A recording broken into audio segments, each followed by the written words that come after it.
ஈரோடு இரட்டை கொலை வழக்கு. இன்னும் இதுல பார்க்க வேண்டிய விஷயம் என்னன்னா, இந்த 170 நாட்கள்ல கிட்டத்தட்ட 5 கொலையானது நடைபெற்றிருக்கு. திருடர்கள் வந்து அப்கிரேட் ஆயிட்டாங்க. எப்படி ஆயிட்டாங்கன்னா, நீ எவ்வளவு வேணா இதுல இரு, அபார்ட்மெண்ட்ல கூட எனக்கு பிரச்சனையே இல்லை, நான் வந்து கொள்ளடிச்சிட்டு போவேன். ஏன்னா அண்ணாமலை அவர்கள் வந்து சம்பவத்தை கண்டித்து நான் உண்ணாவிரதம் இருக்கேன்னு வேற சொன்னாராங்க. ஸோ இந்த மாதிரி இது வந்து அரசியல் ரீதியாகவும் சட்ட ஒழுங்கு. இப்போ நம்ம என்ன பண்ணுவோம், கொலை பண்ணா கண்டிப்பாக ஏதாவது தடயங்கள் இருக்கும், அதுக்காக அருவா பர்ச்சேஸ் பண்ணுறதா இருக்கட்டும், இல்லை கத்தியா, அது ஒரு விஷயம் நடக்கும் இல்லையா. இவங்க இங்கே சொன்ன விஷயம் என்னவா இருக்குன்னா, அப்பெல்லாம் பெருசாக நாங்கள் ஆயுதம்லாம் எடுத்துகிட்டு போக மாட்டோம், எங்களுக்கு ஆயுதமே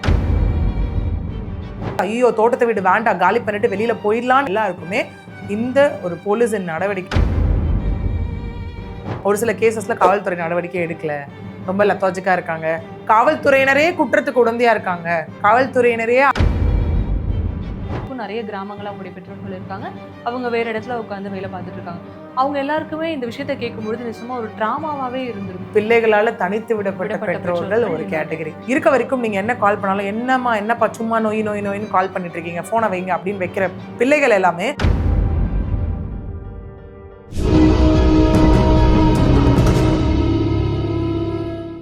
இன்னைக்கு தமிழகத்தையே உலுக்கிய மிகப்பெரிய ஈரோடு இரட்டை கொலை வழக்கை பத்தி தான் பேச போறோம். இதை பத்தி பேசுறதுக்காக நம்ம கூட வந்து அட்வொகேட் பிரியதர்ஷினி அவங்க ஜாயின் பண்ணியிருக்காங்க.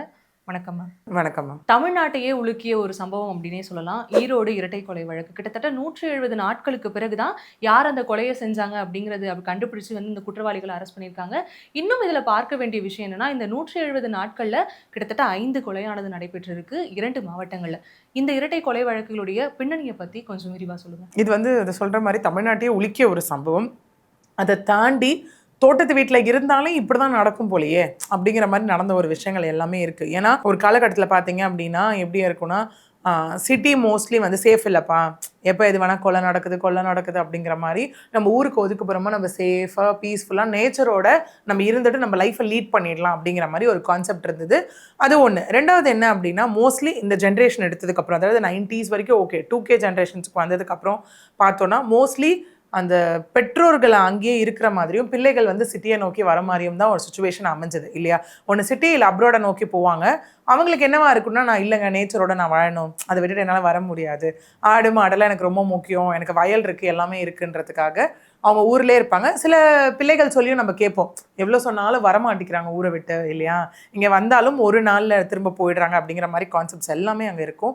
ஏன்னா இதில் இப்போ கொல்லப்பட்டவர்கள் பார்த்தீங்கன்னா எல்லாமே வயதானவர்கள் தான் இந்த இடத்துல. சரியா, முதல்ல ஒரு சம்பவம் நடக்குது, அதாவது 28/11/2024 அன்னைக்கு எங்கன்னு சொல்ல போனால் திருப்பூரில் இருக்க பல்லடம், ஓகே, அங்கே இருக்க வந்து சேமலை கவுண்டன் பாளையம் அப்படிங்கிற இடத்துல முதல் சம்பவம் நடக்குது. இதனை தொடர்ந்து என்ன ஆகுது அப்படின்னு பார்த்தோன்னா, இரண்டாவதாக இந்த ஈரோட்டில் இருக்கக்கூடிய விலங்காட்டு வலசு பிரிவு அப்படிங்கிற இடத்துல இருக்கக்கூடிய ஒரு பிளேஸில் வந்து 2வது சம்பவம் நடக்குது. அது வந்து பார்த்தீங்கன்னா வெளிச்சத்துக்கு வர்றது 1/5/2025 தான் இது ரிப்போர்ட் ஆகுது. ஓகே, ஸோ இந்த மாதிரி 2 வேறுபட்ட சம்பவங்கள், பட் ரெண்டுமே ஒரே மாதிரியான கொலைகள் தான். ஆக்சுவலி நம்ம இந்த தீரன் மூவி மாதிரி எடுத்துக்கலாம் இல்லையா, அதே மாதிரி தான் இருக்கும் இது கிட்டத்தட்ட. அங்கே வந்து கிட்டத்தட்ட அதே மாதிரி தான் நோட்டமிட்டு அந்த ஊருக்கு ஒதுக்குப்புறமா இருக்க இதில் அந்த மாதிரி. ஏன்னா இன்னைக்கு வந்து மோஸ்ட்லி திருடுறவங்களாம் ஒரு கட்டத்தில் அப்படி சொல்லுவோம், எங்கெங்கேயோ ஒரு வீடு இருக்கும் இல்லையா, அப்போலாம் அங்கே இடம் வாங்குறதுக்கே பயப்படுவாங்க. கரெக்டா, ஐயோ இங்கே இடம் வாங்கினா அக்கம் பக்கத்தில் அடிச்சு போட்டா கூட கேட்க ஆள் இல்லைன்னு. அதுக்கப்புறம் அவங்க திருடர்கள் வந்து அப்கிரேட் ஆயிட்டாங்க. எப்படி ஆயிட்டாங்கன்னா, நீ எவ்வளோ வேணா இதில் இரு, அப்பார்ட்மெண்ட்டில் கூட எனக்கு பிரச்சனையே இல்லை, நான் வந்து கொள்ளடிச்சிட்டு போவேன். ஏன்னா அதுக்கு வந்து சவுண்டை கேட்காத அளவுக்கு மிஷின் வந்துருச்சு, எல்லாமே வந்துருச்சு. அந்த மாதிரி விஷயங்கள் எல்லாம் ஒரு கட்டத்துக்கு அப்புறம் வந்து பார்த்தோன்னா சிசிடிவி பெரிய ரோல் ப்ளே பண்ணுச்சு இல்லையா. சிசிடிவி இருக்குது அப்படின்னாலே பயந்துட்டு வரமாட்டாங்க, இல்லை சிசிடிவி இருக்குன்னு தெரிஞ்சாலும் என்ன பண்ணுவாங்கன்னா அந்த முகமுடி போட்டுட்டு வர்றது. இல்லை இப்போலாம் திருடர்கள் கிரேட் ஆயிட்டாங்களோ, அந்த சிசிடிவி கேமரா இருந்தால் அதை உடைச்சிட்டு அதுக்குள்ளே போகிறது, அதை உடைக்கிறது, அந்த ரஜினி மூவியில் வர மாதிரி அதில் பலூன் வைக்கிறது, அதில் போயிட்டு பூமர் வைக்கிறது, கலர் பேப்பர் வைக்கிறது, அதுக்கு வந்துட்டு ஏதாவது க்ளவுஸ் மாதிரி போடுறது, அந்த மாதிரியெல்லாம் நிறைய விஷயங்கள் இப்போ நடக்கக்கூடியது இருக்குது. பட் அந்த மாதிரி நீங்கள் எத்தனை கேமராவை மறைப்பீங்க? வீட்டு வாசலில் இருக்கிறத மறைப்பீங்க, வழித்தடத்தில் இருக்கிறது ஃபுல்லாக. ஏன்னா இன்னைக்கு ஒரு விஷயம், ஒரு குற்ற சம்பவம் நடக்குது அப்படின்னா கண்காணிக்கப்படுறதே வந்து அந்த வீட்டுக்கிட்டையோ அந்த தெருவில் இருக்க கேமராக்கள் மட்டும் கிடையாது. ஓகே, கிட்டத்தட்ட அந்த வழி முழுக்க, ஏன்னா இந்த கேஸ்ல பார்த்தீங்கன்னா 60 கிலோமீட்டருக்கு உண்டான சிசிடிவி கேமராஸ் கண்காணிக்கப்பட்டு தான் இந்த விஷயம் கண்டுபிடிக்கப்பட்டிருக்கு. ஓகே, அப்படி இருக்கும்போது இந்த சம்பவம் நடக்குது. முதல்ல பார்த்தோன்னா அந்த திருப்பூரில் நடந்த சம்பவம் வந்து தாய், பிள்ளை, தென் லைக் அவங்க ஹஸ்பண்ட், அப்பா 3 பேரும் கொலை செய்யப்படுறாங்க. இந்த இடத்துல அவங்க வந்து அலமாத்தாள் அப்படிங்கிறவங்க, தெய்வசிகாமணி, இவங்களோட பையன் செந்தில்குமார், இவங்க கொலை செய்யப்படுறாங்க. அதே மாதிரி ஈரோடு சம்பவத்தில் பார்த்தோன்னா ராமசாமி, பாக்கியம்மாள், இவங்க கொலை செய்யப்படுறாங்க. அவங்களும் வயதானவர்கள் தான். இவங்களும் பார்த்தீங்கன்னா 75 வயது, 65 வயது. ஓகே, இங்கே என்ன பேட்டர்ன் அப்படின்னா 2 பேரோட வீடுமே வந்து தோட்டத்து வீடு அந்த இடத்துல. ஓகே, இருக்கும் போது நம்ம அந்த செந்தில்குமார் அவருடைய மனைவி, இவங்களோட மருமக வந்து கதறதை நம்மளால பார்க்க முடிஞ்சது எல்லா மீடியாலையுமே. 7 வயசு பையன்தான் இருக்கான் எங்களுக்கு. ஸோ இதுக்கு வந்து காவல்துறை வந்துட்டு தான் பொறுப்பேற்றுக்கணும், நடந்த சம்பவத்துக்கு அப்படின்னு சொல்ல முடியாது. பட் அவங்கள கண்டுபிடிக்கிறத நீங்கள் தான் பொறுப்பேற்றுக்கணும் அப்படிங்கிற மாதிரியெல்லாம், இல்லைனா இது காவல்துறையினருக்கே ஒரு பெருத்த கேவலம் அப்படிங்கிற மாதிரியெல்லாம் அவங்க அந்த இடத்துல பேசியிருப்பாங்க. ஸோ இந்த எல்லாமே ரத்த வெள்ளத்தில் மீட்கப்பட்ட ஒருத்தவங்க தான். ஓகே, ஏன்னா இங்கேயும் முதல் சம்பவம் நடந்தப்பையும் பார்த்தீங்கன்னா சுற்றி இருக்கவங்க எல்லாம் போய் பார்க்குறாங்க. பார்க்கும்போது அங்கே ஒரு விஷயம் நடக்குது. 2வது சம்பவம் வந்து ரொம்ப கொடூரமான விஷயம். ஆக்சுவலி அந்த இடத்துல அவர்களுடைய பிள்ளை, ஆக்சுவலி ஒரு பொண்ணு ஒரு பையன் அவங்களுக்கு. ஓகே, இவங்க 2 பேரும் என்ன பண்ணுறாங்கன்னா கீப் ஆன் ஊரில் இருக்கும் போது கால் பண்ணிகிட்டே இருந்திருக்காங்க. 2 நாட்களாக அவங்க ஃபோன் எடுக்கலன்னு சொன்னதுனால அங்கே சுற்றி இருக்கவங்க கிட்ட போய் பார்க்க சொன்னப்போ நிர்வாணமாக ரத்த வெள்ளத்தில் புழுலாம் வந்து உடம்புல அந்த அளவுக்கு இருந்ததை பார்க்க முடிஞ்சிருக்கு 1ஆம் தேதி. அப்புறம் தான் காவல்துறைக்கு வந்து இன்ஃபார்ம் பண்ணியிருக்காங்க. இப்போ நமக்கே தெரியும், இன்னொன்று துர்நாற்றம் வீசினதை வச்சும் போலீஸ்க்கு இன்ஃபார்ம் பண்ணியிருக்காங்க. நமக்கே தெரியும், ஒரு உடல் அழுகி இருக்குன்னா அந்த ஸ்மெல் வர்றதோ இல்லை புழு அப்படின்னா இமீடியட்டாக ஒரு நாளில் நடக்கிற விஷயம் கிடையாது. இந்த இவங்களை இருக்கு இல்லையா, அந்த அரெஸ்ட் பண்ணப்பட்ட அப்புறம் தான் சொல்கிறாங்க இந்த சம்பவம் 28ஆம் தேதி நைட்டே நாங்கள் பண்ணியாச்சு அப்படின்னு. ஸோ இந்த மாதிரி விஷயங்கள் போகுது. ஸோ காவல்துறையினர் என்ன பண்ணுறாங்கன்னா லைக் நிறைய விஷயங்களை துப்பு துலக்க ஆரம்பிக்கிறாங்க. இந்த கேஸில் என்னென்னா ஒரு இன்வெஸ்டிகேஷனை வந்து நம்ம கண்டிப்பாக பாராட்டி ஆகணும் இந்த கேஸில். ஏன்னா இன்னும் நமக்கு இப்படி போயிட்டுருக்குல்ல, ஒரு சில கேசஸில் காவல்துறை நடவடிக்கை எடுக்கல, ரொம்ப லத்தாஜிக்காக இருக்காங்க. காவல்துறையினரே குற்றத்துக்கு உடந்தையாக இருக்காங்க, காவல்துறையினரே ஆதாரங்களை அளிக்கிறதுக்கு உடந்தையாக இருக்காங்க. ஸோ தேவையில்லாமல் காலதாமதம் பண்ணுறாங்க அப்படிங்கிற மாதிரி விஷயங்கள். அது நம்ம வந்து இந்த கண்ணகி முருகேசன் வழக்கில் பார்த்துருப்போம் இல்லையா. காவல் ஆய்வாளருக்கு வந்துட்டு ஆயுள் தண்டனையும், உதவி காவல் ஆய்வாளருக்கு வந்து இப்போது 2 வருடங்களாக மாற்றப்பட்டிருக்கு. ஸோ யார் குற்றம் செஞ்சாலும் குற்றம் தான் அப்படிங்கிறது தான் ஒரு விஷயம் இந்த இடத்துல. ஓகே, பல்வேறு விஷயங்களும் தனிப்படைகள் அமைக்கப்படுது. அதாவது 1 இல்லை 2 இல்லை, எஸ்பி தலைமையில் 15 தனிப்படைகள் அமைக்கப்பட்டும் எந்தவித யூஸும் இல்லை. ஏன்னா குற்றம் நடந்த இடத்துல வந்து சர்க்கம்ஸ்டான்ஷியல் எவிடன்சஸ் போகும்போது அங்கே ஏதாவது விட்டுட்டு போயிருக்காங்களா, அதாவது இந்த அளவுக்கு கொடூரமான கொலை நிகழ்ந்திருக்கு அப்படின்னா கண்டிப்பாக ஆயுதங்கள் இருக்கணும், ஏதாவது ஒரு தடயம் இருக்கணும். ஆயுதங்கள் இருக்கா, ஏதாவது இருக்கா அப்படின்னு பார்த்தாங்க. எதுவுமே அங்கே கிடைக்கல. கிட்டத்தட்ட விஆர் ரோடு, அதாவது அந்த வீட்டில் சிசிடிவி இல்லை, சுத்துப்பட்டில் சிசிடிவி கிடையாது. இந்த 2 சம்பவமே 28/11/2024 + 1/5/2025. ஓகே, இந்த 2 இதுலையுமே சம்பவம் நடந்த முன்னாடி நாளும் பின்னாடி நாளும் கம்ப்ளீட்டாக என்ன ஆச்சுன்னா அந்த ரோட் சைடு இருக்க சிசிடிவி கம்ப்ளீட்டாக வந்து ஆய்வுக்கு உட்படுத்தப்பட்டும் எந்த வித துப்பும் அங்கே கிடைக்கல. இதனோட டிலே ப்ராசஸ் டைமிங் தான் இந்த 170 நாட்கள். அப்புறம் நம்ம அதுலேயும் இன்னொரு விஷயம் இதுலேயும் கவனம் ஈர்த்தது என்ன அப்படின்னா, பிஜேபியோட முன்னாள் தலைவர் அண்ணாமலை அவர்கள் வந்து இந்த யாருன்னு கண்டுபிடிக்கிற இந்த சம்பவத்தை கண்டித்து நான் உண்ணாவிரதம் இருக்கேன்னு வேற சொன்னாராங்க இல்லையா. ஸோ இந்த மாதிரி இது வந்து அரசியல் ரீதியாகவும் சட்ட ஒழுங்கு சரியில்லை அப்படின்னு ஒரு பெரிய டேர்ன் எடுத்த கேஸுன்னு கூட இதை சொல்லலாம். போலீஸார் அப்புறம் ஒரு விஷயத்தை கண்டுபிடிக்கிறாங்க. என்ன கண்டுபிடிக்கிறாங்கன்னா, இந்த முதல் சம்பவம் நடந்தது இல்லையா திருப்பூரில், அதில் வந்து 8 சவரன் நகை கொள்ளடிக்கப்பட்டிருக்கு. அதாவது அவங்க கழுத்தில், காதில், கையில் இருந்த எல்லா விஷயமும். ஓகே, இந்த ஈரோடில் வந்து 10.25 சவரன் நகை வந்து கொள்ளடிக்கப்பட்டிருக்கு. ஸோ இப்போ ஒரு விஷயம் கன்ஃபார்ம் ஆகுது. என்ன கன்ஃபார்ம் ஆகுது அப்படின்னா, இது வந்து கொள்ளை மற்றும் கொலை. ஓகே, அப்படிங்கிற விஷயம் இந்த இதில் கன்ஃபார்ம் ஆகுது. ஸோ இதனை நோக்கி அடுத்த கட்ட இன்வெஸ்டிகேஷன் போகுது. சரி, சிசிடிவி கிடைக்கல, சம்பவ இடத்துல எந்த எவிடன்ஸும் கிடைக்கல. சரி, அடுத்தது என்ன பண்ணலாம் அப்படின்னா, இதே மாதிரி கிரைம்ஸ் நிகழ்த்தியிருப்பாங்கல்ல, அவங்க எல்லாருமே சஸ்பெக்டுக்குள்ளே கொண்டு வராங்க, என்கொயரிக்குள்ளே கொண்டு வராங்க. சுற்றி இந்த மாதிரி சேம் நேச்சர் ஆஃப் சம்பவத்தில் ஈடுபட்டவங்க எல்லாரும் கிட்டத்தட்ட பார்த்திங்கன்னா ஒரு 100க்கும் மேற்பட்டோரை வந்து உள்ளே கொண்டு வராங்க, கொண்டு வந்து விசாரிக்கிறாங்க. பட் எந்த விதத்துலையும் அங்கேயுமே துப்பு தொடங்கலை. சரிங்க, இவங்க தான் குற்றவாளி, இவங்க தான் இதை பண்ணாங்க அப்படிங்கிற மாதிரி அந்த இடத்துல எதுவுமே அடுத்தது கிடைக்கல. ஸோ போலீஸார் திரும்ப என்ன பண்ணுறாங்க அப்படின்னா, ஒரு விஷயம் பார்க்குறாங்க. சரி, நமக்கு அப்புறம் விஆர் ரோட் சைட் நமக்கு என்ன ஒரு எவிடன்ஸுமே இங்கே கிடைக்கல. அப்புறம் தான் போலீஸாருக்கு ஒரு விஷயம், அதாவது அவங்க யோசிக்க ஆரம்பிக்கிறாங்க. என்ன ஆரம்பிக்கிறாங்க அப்படின்னா, இவங்க 2 பேர் வீடு இருக்குல்ல, அதாவது இந்த முதல் நடந்த சம்பவமாக இருக்கட்டும், திருப்பூர் சம்பவமாக இருக்கட்டும், இல்லை ஈரோடு சம்பவமாக இருக்கட்டும், அந்த வீட்டுக்கு பக்கத்தில் கீழ்பவானி வாய்க்கால் போகுது. 2வது போலீஸார் என்ன பண்ணுறாங்க, 15 தனிப்படைகள் அமைச்சும் இதில் ஒன்றுமே பண்ண முடியல. அதனால் அவங்க அடுத்த ஸ்டெப்பாக என்ன பண்ணுறாங்கன்னா, எக்ஸ்பர்ட் டீமை உள்ளே கொண்டு வராங்க. நம்ம இந்த மூவிலாம் பார்த்துருக்கோம் இல்லையா, இந்த ஏதாவது குற்ற சம்பவம் நிகழ்ந்தது அப்படின்னா அந்த சிபிசிஐடிக்கோ சிபிஐக்கோ போகிறதுக்கு முன்னாடி இதில் யார் எக்ஸ்பர்ட், இந்த டீம் வந்து இந்த மாதிரி குற்ற செயல் இந்த கண்டுபிடிக்கக்கூடிய, இப்போ பாம்னா பாம் வைக்கிறத கண்டுபிடிப்பாங்க, கொலை வந்து கண்டுபிடிப்பாங்க, இந்த மாதிரி எக்ஸ்பர்ட்ஸ், ஸ்லீப்பர் செல்னா அதை கண்டுபிடிக்க தானே இருக்காங்க இல்லையா. அந்த மாதிரி கோபாலகிருஷ்ணன் அப்படிங்கிறவர் அதை என்ன சொல்கிறாங்க அப்படின்னா, இந்த இடத்துல ஏகாதசி கொலைகள் அப்படின்னு சொல்கிறாங்க, விச் மீன்ஸ் நடு இரவில் நடக்கிற கொலைகள் எல்லாமே. ஓகே, ஸோ அந்த மாதிரி இருக்கும் போது அவங்கள வந்து டார்கெட் பண்ணி பிடிச்ச டீம் இது. கோபாலகிருஷ்ணன் அவர்கள் அவரை வந்துட்டு உள்ளே இறக்குறாங்க, கம்ப்ளீட்டாக இன்வெஸ்டிகேஷன் ப்ராசஸில் இறக்குறாங்க, இந்த மிட் ஆஃப் தி இவ்வளோ டைமில் இறக்குறாங்க. ஓகே, இறக்குனதுக்கு அப்புறம் தான் இந்த கேஸ் ஒரு பெரிய டர்ன் எடுக்குது.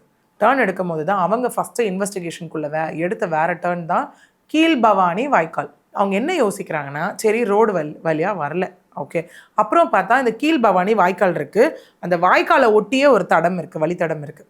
ஓகே, நம்ம இந்த மூவிலாம் பார்த்துருப்போமே, ஒரு நீரோடை ஏரிலாம் போகுதுன்னா குட்டியாக ஒரு பாதை இருக்கும், ஒருத்தவங்க மட்டும் நடக்கிற மாதிரி அந்த வயலுக்கு போகிற பாதை இருக்கும் இல்லையா, அது வந்து அவங்க சஸ்பெக்ட்குள்ளே கொண்டு வராங்க.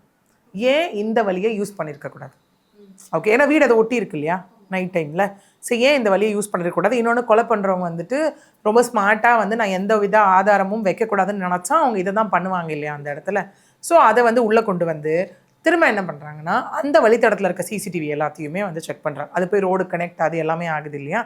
ஸோ அதை செக் பண்ணும்போது கிட்டத்தட்ட ஒரு 10-16 கிலோமீட்டருக்குள்ளே 3 பேர் ஒரே மோட்டர் சைக்கிளில் போகிறத கண்டுபிடிக்கிறாங்க.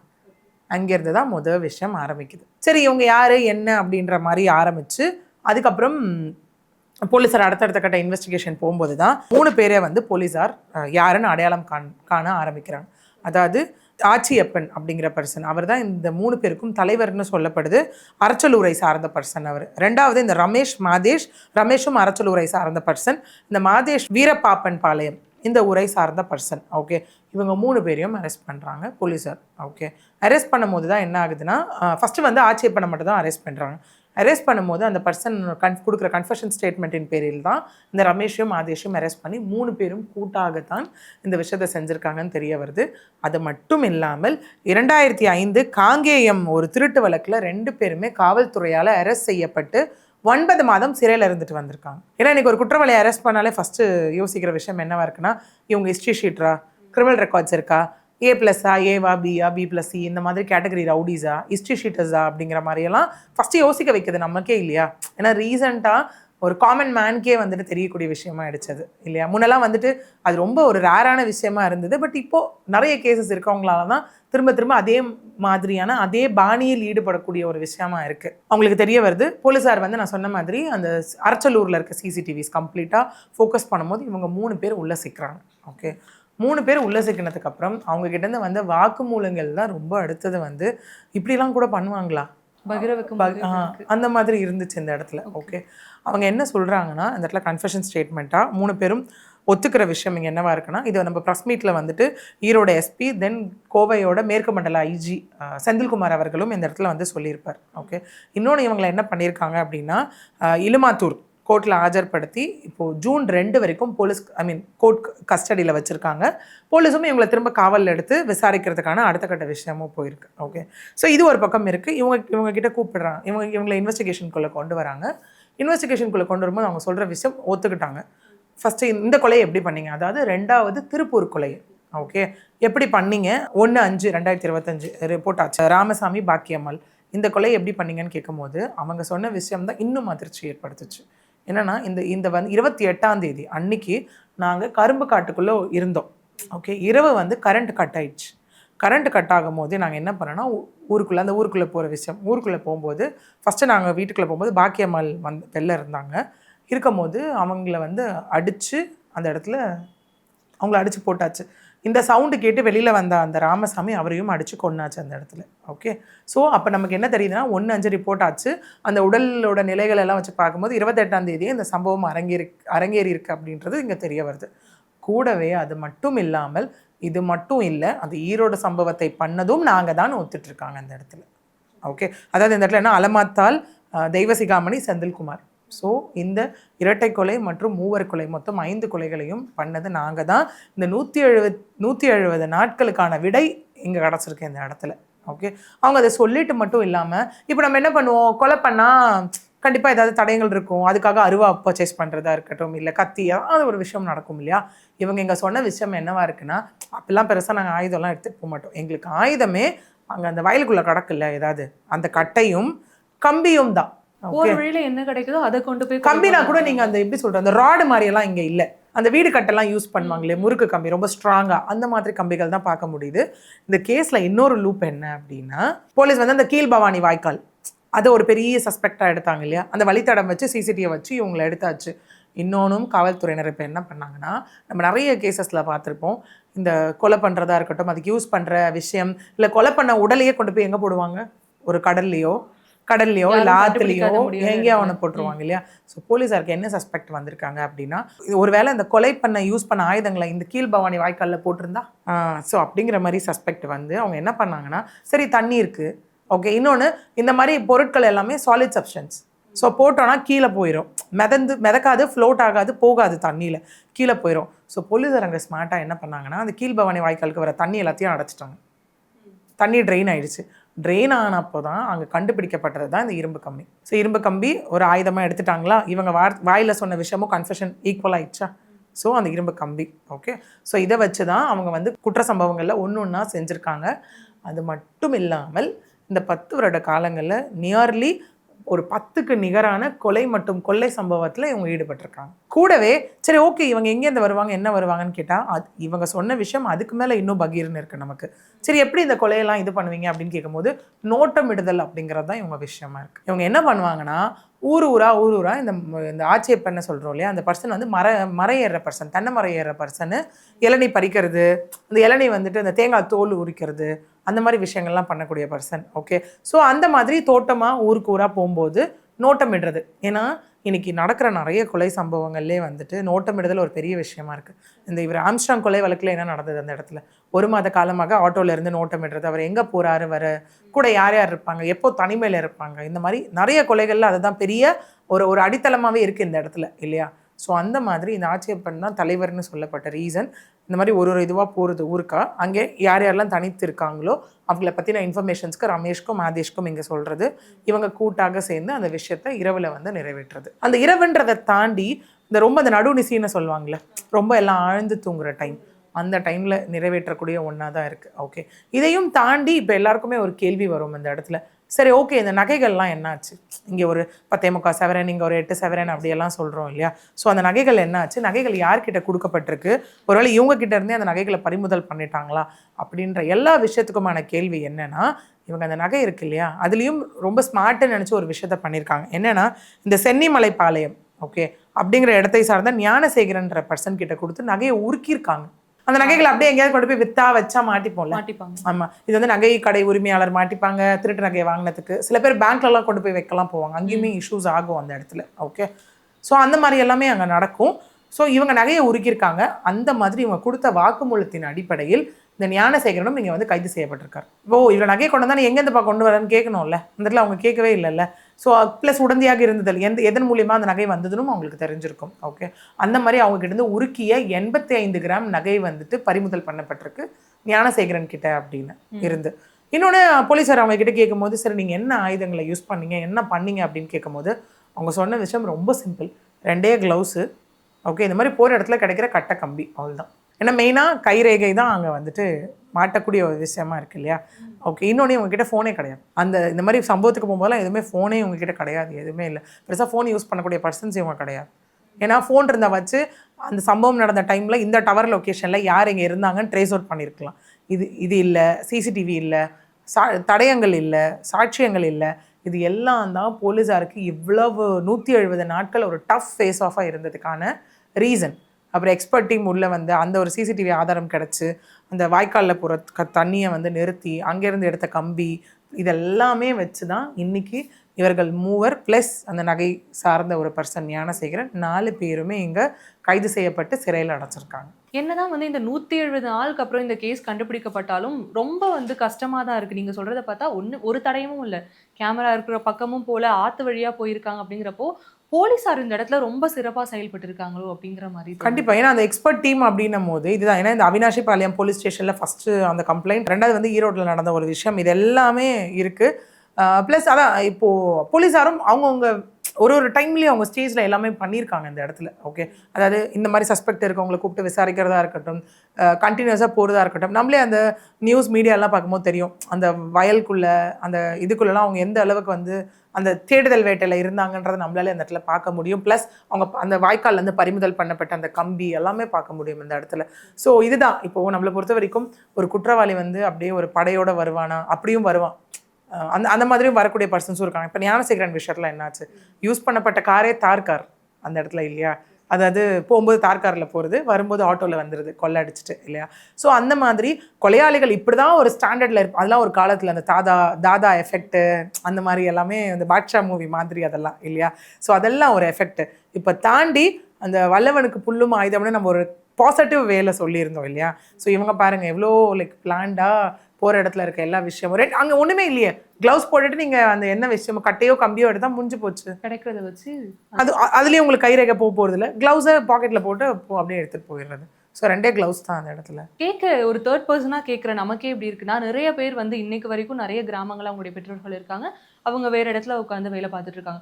அவங்க எல்லாருக்குமே இந்த விஷயத்த கேட்கும்பொழுது நிச்சயமாக ஒரு ட்ராமாவாகவே இருந்திருக்கும். கண்டிப்பாக. அவங்க எப்படி இதுலேருந்து வெளியில் வருவாங்க, எப்படி அவங்களுடைய பெற்றோர்களை பாதுகாத்துக் கொள்வாங்க? இன்னைக்கு 2 விஷயம் எடுத்துக்கலாம். கிராமத்தில் விரும்பி இருக்க பெற்றோர்கள் ஒரு கேட்டகரி, பிள்ளைகளால் தனித்து விடப்பட்ட பெற்றோர்கள் ஒரு கேட்டகரி. ஓகே, அந்த மாதிரி நம்ம கண்டிப்பாக எடுத்துக்கலாம் அந்த இடத்துல. ஏன்னா இன்றைக்கி எவ்வளோதான் பாசமாக நிறைய பார்க்குறோம் உள்ளே இருக்கிறதுனால, ப்ரொஃபஷனில் வந்து இருக்கிறதுனால ஒரு நார்மலாகவே அது ஐ திங்க் நம்ம சொல்லும் போதே கனெக்ட் ஆகும்னு நினைக்கிறேன். நிறைய பேரண்ட்ஸ்க்கும் நிறைய பிள்ளைகளுக்கும் கனெக்ட் ஆகும்னு நினைக்கிறேன். இருக்க வரைக்கும் நீங்கள் என்ன கால் பண்ணாலும் என்னப்பா சும்மா நோயின்னு கால் பண்ணிட்டு இருக்கீங்க, ஃபோனை வைங்க அப்படின்னு வைக்கிற பிள்ளைகள் எல்லாமே ஒரு காலத்தில் அவங்க இல்லைன்னு போனதுக்கப்புறம் மருந்துற இடத்துலையும் நம்ம பார்த்துருக்கோம் சில இடத்துல. ஓகே, அவங்க எதுக்கு ஃபோன் பண்ணுறாங்க, ஏன் ஃபோன் பண்ணுறாங்கன்னே தெரியாது. ஓகே, இன்னொன்று சில பிள்ளைகள் என்ன பண்ணுவாங்கன்னா ஒரு வாட்டி கால் பண்ணி பேரண்ட்ஸ் எடுக்கலையா, அந்த பதற்றம் சில பேர்கிட்ட பார்க்கவே முடியாது. சரி, அவங்க ஏதோ வேலையாக இருப்பாங்க, விட்டுறலாம், நம்ம இன்னைக்கு ஒரு ஃபோன் பண்ணிட்டோமா எடுக்கலையா, விச் மீன்ஸ் அது ஒரு கட்டாயத்தின் பேரில் மாதிரி அங்கே மாற்றப்படுது. சில அது வந்து அவங்க வேலை பலு காரணமாகவா என்ன நம்ம சொன்னாலும் ஜஸ்டிஃபிகேஷன் கொடுக்க முடியாது. பெற்றவர்கள்னால தானே இந்த வாழ்க்கை கிடச்சிருக்கு இந்த இடத்துல இல்லையா. இல்லைனா என்ன பண்ணுவாங்க, இன்றைக்கி ஒரு ஃபோன் பண்ணிட்டோம், நம்மளோட இன்றைக்கோட இது முடிஞ்சிச்சு, ஸ்கெடியூல் முடிஞ்சிச்சு, நாளைக்கு ஃபோன் பண்ணிக்கலாம். அப்போ அந்த ஒரு நாள் அவங்களுக்கு என்ன வேணால் நடந்திருக்கலாம், எது வேணால் நடக்கலாம் இல்லையா அந்த இடத்துல. எஸ் சில வேலை காரணமாக வெளியே இருக்கீங்களா, எல்லாமே ஓகே. பட் அந்த ஒரு கரெக்டான அப்பா அம்மா மேலே இருக்க அந்த கண்காணிப்புன்றது ரொம்ப அவசியமான ஒன்றா தான் இருக்குது இன்றைக்கி. அது வந்து இந்த மாதிரி கொலை சம்பவம் ஈடுபடுதான்றதுலாம் இல்லை. அவங்க ஏஜ்டு, அவங்களுக்கான மெடிக்கல் விஷயங்கள் இருக்கும், எல்லாமே இருக்கும் இல்லையா அந்த இடத்துல. ஸோ அப்போ வந்துட்டு ஐயோ தோட்டத்தை வீடு வேண்டாம் காலி பண்ணிட்டு வெளியில் போயிடலான்னு இருந்தவங்க எல்லாருக்குமே இந்த ஒரு போலீஸின் நடவடிக்கை ஒரு மூச்சு விடுற அளவுக்கு தான் இன்னைக்கு வந்துட்டு நடந்திருக்கு இந்த இடத்துல. இந்த சம்பவம் வந்து என்னதான் நாட்டை உலுக்கியது ஒரு பக்கம் இருந்தாலும் நிறைய பேருக்கு ஒரு நல்ல விதமா ஒரு விழிப்புணர்வை ஏற்படுத்தும் வகையில். எக்ஸாக்ட்லி, ஆமாம், இது நம்ம அப்படிதான் எடுத்துக்கணும். ஏன்னா ஒரு பக்கம் சம்பவம் வந்து ரொம்ப கொடூரமான சம்பவமா இருந்தாலும் இதற்கப்புறம் நிறைய பேருக்கு ஒரு ரியலைசிங் பாயிண்டா இது அமைஞ்சிருக்கு. அது வந்து வேலை காரணமாக விட்டு வைத்திருந்தாலும் சரி, இல்லை தனித்து விடப்பட்டிருந்தாலும் சரி, ஒரு நல்ல ஒரு அவேர்னஸ் கிரியேட் பண்ணுற ஒரு ரியலைஸ் பண்ணக்கூடிய ஒரு பாயிண்ட்டாக தான் இந்த கேஸ் அமைஞ்சிருக்கு. விச் மீன்ஸ் நிறைய பேருக்கு வந்து பர்சனலாக கனெக்ட் ஆன ஒரு சம்பவமாக தான் இது அமைஞ்சிருக்கு இந்த இடத்துல. ரொம்ப நன்றி மேம், நிகழ்ச்சியில் பகிர்ந்துக்கிட்டு பல்வேறு விஷயங்களை இந்த கேஸ் ரிலேட்டடாக வந்து ஷேர் பண்ணியிருக்கீங்க. ரொம்ப நன்றி. நன்றி.